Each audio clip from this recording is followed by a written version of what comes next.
Dr. Mark Changizi here at your Science Moment. Today I'm going to talk about something that I've called the culpability principle. It is a cousin principle to the precautionary principle, and I'm coining this principle, the culpability principle. I'm going to go through my Substack where I discuss the introduction of the culpability principle in, again, context of its cousin at the other side of the coin of the precautionary principle. But I want to just walk through the precautionary principle first in the process of getting to the culpability principle so we can understand it. So let me just go ahead and usually I just talk. I'm going to go ahead and read from this, and I'll pop up some imagery as needed as I go along. So you've heard of the precautionary principle, but we desperately need a new principle, one I will describe now. It's called the intervention culpability principle. And in fact, I'm going to suggest that we call the precautionary principle the intervention precautionary principle to make it less ambiguous, as I'll discuss now. So the precautionary principle, let's make sure we understand that first. The precautionary principle is not that we should take precautions when there are perceived dangers. And I've talked about this a couple times and hinted at it in a number of Science Moment videos. Unfortunately, this is almost the exact opposite of what the precautionary principle actually says. And so I'm linking moment number 113, which was banned from YouTube, where I introduced the precautionary principle, the real meaning of the precautionary principle. And then another one that didn't get taken down, and I don't know the number of it right now, but I'll pop it up on the screen here. So what does the precautionary principle actually say? Well, so it doesn't say, hey, let's take precautions when there's dangers. We don't need a principle that says that. We naturally do that. Where we need a principle is for us to do something a little bit counterintuitive, something that we wouldn't obviously otherwise think of. And the precautionary principle is this, or the intervention precautionary principle is this. It says that the burden of evidence is on those proposing the novel interventions to show that they will work and will have low harms. That is, this is a burden of evidence kind of principle. It's not about specifically what to do, but it's saying the burden of evidence is on you. You're the one who's proposing these new interventions. It's your responsibility to show that they're going to work and have few harms, right? The point being that the greatest risk to us in society is always the rushed interventions that humans do to help us. Because there's all of these ways that they can go wrong, and we are very bad at seeing how they go wrong. Cost-benefit analyses are incredibly difficult to do, especially when you don't know the cascading domino effects that could occur. And often when we're doing these interventions, we're rushed and panicked and want to do something quickly to help. And so we're even less able to see that there's all of these possible side effects. So the precautionary principle, the intervention precautionary principle, sort of puts this down in stone and says, no, you just can't even move forward on these restrictions, on these interventions, on these civil liberties violating things until you, not us, you show that they work and have sufficiently few harms. All right, that's the precautionary principle. So I'm repeating in some sense what I actually write here because I tend to just talk. So what's the justification? Just to cover it one more time in a different way. What's the justification for the precautionary principle? It is that society culturally evolves over time into somewhat optimal spots with no designer behind it. When we make perturbations, it almost always shifts things to some current local optimum to something less optimal. Right? Over time, we've culturally evolved. We find ourselves into pretty good spots. Random perturbations in different directions usually are going to be much worse. That's why it has to be extremely well thought through, lest you end up with famine. And some of the worst things that have ever happened are due to our own, often helpful, interventions. And so there's a long history of our human interventions wrecking things. The greatest historical democides, that is mass deaths by governments, are usually due to the results of society's well-intentioned policies. So that's the what and the why of the precautionary principle. But I said we need another principle. What's that? Well, whereas the precautionary principle concerns how to behave before initiating novel interventions, this new principle concerns how to behave after having implemented the novel interventions. The baseline assumption in the mainstream COVID narrative is that the interventions worked. They slowed the spread. They saved hospitals. Any costs were small relative to this, and they were certainly not the cause of most of the supposed COVID deaths that the interventions were protecting us from. Right? That's the baseline assumption, is that the interventions, well, they did all of those things, right? And certainly not the cause of all of these excess deaths that occurred, for example, in March and April of 2020. It's been the skeptics and the narrative outsiders, the dissidents, that have been having to provide evidence, mostly ignored, that the interventions in fact did not slow the spread, did not save hospitals, had devastating harms, and are quite probably the principal cause of most of the supposed COVID deaths that the interventions were supposedly protecting us from. That is to say, in the post-intervention situation we're now in, the burden has been on those skeptical of the interventions to demonstrate the failure of the interventions. Why is that? This has things backwards. Why isn't the burden on those that supported the draconian, civil liberties violating interventions to demonstrate that the interventions were in fact successful?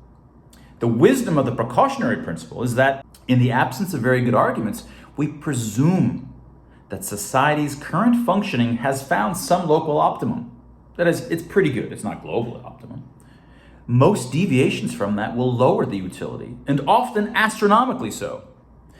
And this is in the best of circumstances where everybody's well-intentioned. Of course, it's very often not that. It's even more relevant when interventions are implemented quickly, when civil liberties are violated, or when they're implemented under a perceived pressure to do something to save us. But those very reasons justifying the precautionary principle also argue that the post-intervention presumption should be that the interventions failed. The presumption should definitely not be that the interventions worked as planned. They rarely do work as planned. And those in power that implemented the interventions are exactly the folks you cannot trust when they claim they worked as planned. Again, no matter how well-intentioned they might be. This is especially the case for interventions that were not implemented with an eye for the precautionary principle in the first place, as was the case for the COVID interventions, where one was a denier to even suggest that cost-benefit analyses must be done. So just as the precautionary principle puts the burden on the interventionists before their implementation, this new principle puts the burden on the interventionists after the interventions have been implemented. And here's the new principle: the culpability principle, or the intervention culpability principle. The burden is on those supporting the novel intervention to show they worked as advertised. It is the interventionists' responsibility to fully and independently audit the consequences of the interventions against the starting assumption that they did not work and that they did have significant harms. I'm not saying that we trust them to audit it. It has to be truly independent. But it's their responsibility to make sure that it's been done, and our responsibility to make sure that they've done it, it truly independently. And the culpability principle is even more relevant for interventions that never took the precautionary principle seriously, were implemented in haste, were implemented in fear, were implemented with righteous justification, were perceived as common sense, and those that violated civil liberties. For COVID, the culpability principle says the burden is on the lockdowners, the maskers, the supporters of mandatory vaccinations, etc., to show that the interventions slowed the spread.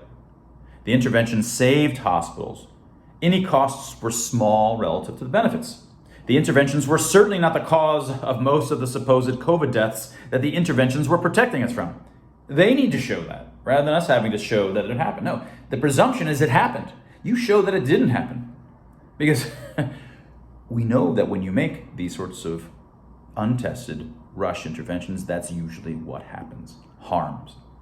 The precautionary and culpability principles comprise the wisdom that our greatest threats come from our own actions. They're just the pre- and post-game versions of the same core principle. Precautionary principle: the burden is on you to convince me 12 ways to Sunday that your ingenious scheme to save us isn't going to royally fuck things up. And the culpability principle is the burden is on you to convince me 12 ways to Sunday that your ingenious scheme to save us didn't royally fuck things up. But, some might reply, once the interventions have actually occurred, won't it be obvious whether the interventions worked as advertised? Not at all. Not even supposing everyone is acting as independent and objective scientists. And especially not in a climate where a mainstream narrative will inevitably have formed post hoc justifying the wisdom and ethics of the interventions. Which is what's always going to happen. When they push this many chips on the table, so to speak, and violate civil liberties en masse and engage in these kinds of righteous, save the world behaviors, narratives are going to pop up, even if nobody's purposely doing it, that justify every damn thing that they did. That is the baseline presumption of what will happen, even when there are massive harms and no help. Both principles are also related to the Hippocratic Oath, to do no harm, except that the concern here is where the burden of evidence lies for those doing novel interventions. In doctor terms, the precautionary principle says, that is, if you were to say the precautionary principle in terms of what a single doctor might be doing, the burden is on the doctor to convince us that the novel medical intervention isn't quack medicine or worse before it's administered. Right? Convince us this is not quack, this is new, you better convince us this is real, right? And there's no harms and it really works. The culpability principle says, in doctor terms, in Hippocratic Oath kind of terms, is the burden is on the doctor to convince us that any harms coming after the novel medical intervention are not due to the failure of the intervention. Right? And that's obvious. If you find that someone did quack medicine on your grandma, you say, hey, she's been having this limp or this or that afterwards, low blood sugar, whatever it might be, you have to convince us that you're not responsible. Right? The burden is not on me to show that it was your responsibility. The presumption is that it was you. Right? And you need to convince us otherwise. Burden of proof principles are crucial here, and they're fundamentally different from what people think the precautionary principle is about. Finally, as an addendum, and I hinted at this earlier, because the precautionary principle is commonly misunderstood to dangerously mean the opposite. We must all take precautions. Right, which is what they think it means. As I joke, we don't need a principle for that, right?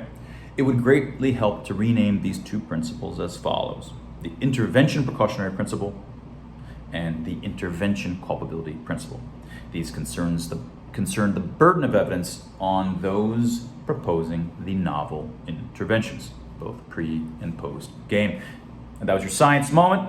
If you haven't gotten a copy of Dr. Tim Barber and my book, Expressly Human, you can get it at bookstores near you, and check us out at the Free Expression Research Institute, freex.group. We need your support.